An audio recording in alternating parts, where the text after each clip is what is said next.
I was born beneath eclipsed skies, taught to speak in shadows, to wear doubt like a cloak against the wind. I do not settle, not for fear of stillness, but because I have tasted the ache of growing in the dark.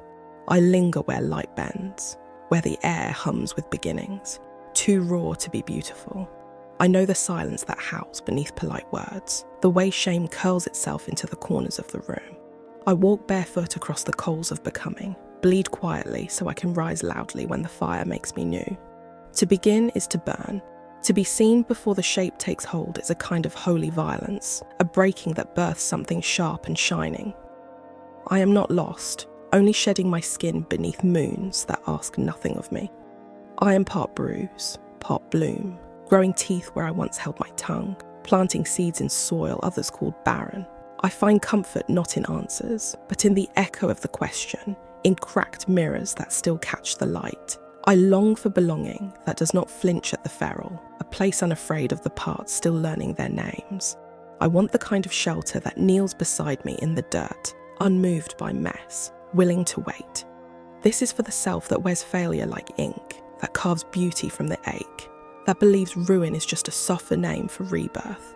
I am not broken, I am becoming, a storm still gathering its language, a myth in the making. My stumbles are seeds, my doubt is the dark where the roots take hold, and every trembling step is a spell, an offering to the version of me still waiting in the smoke. Behind the lines.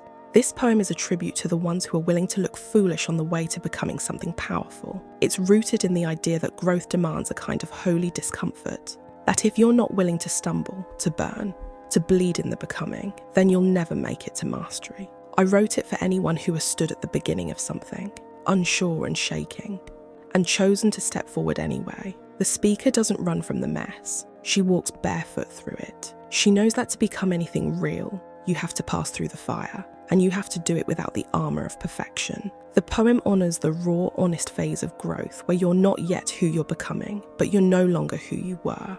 That space is vulnerable, often embarrassing, but it's also sacred because that's where the transformation happens. It captures what it feels like to begin before you're ready, to be seen while still forming, to rise while still carrying your doubt. There's no shame here in being unfinished. There's strength in the stumbles, wisdom in the questions, power in the parts of you still learning their names. The poem refuses the idea that we need to be polished to be worthy. Instead, it embraces the truth that every graceful master was once someone fumbling in the dark.